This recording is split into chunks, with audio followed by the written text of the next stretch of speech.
Uncle मैं वो जो कांस्टेबल शरीफ परसों जो गोली उसके चेस्ट में मारी थी, मैं उनके घर पे हूँ। तो ये उनकी वाइफ मेरे पास बैठी है जी। तो मैं आपकी बात कराती हूँ।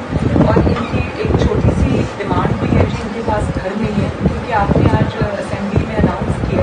तो मैंने जी काइंडली ये बात कर रहे हैं अंकल, मैं आपको स्पीकर पे डालती हूँ। उसके बच्चे भी 5 छोटे छोटे मेरे पास बैठे हैं, मैं बात करती हूँ जी। मैं ये वज़ीर आज़म साहब हैं, आप करें बात करें।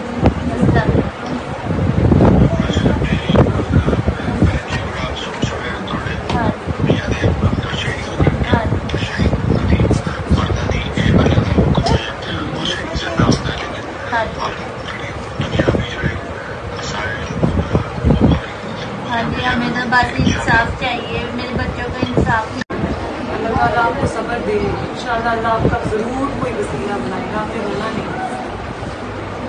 आप बहादुर बेटे हैं माशाअल्लाह। इसका पापा भी कहता है ये मेरी बेटी की स्कूल में भी फर्स्ट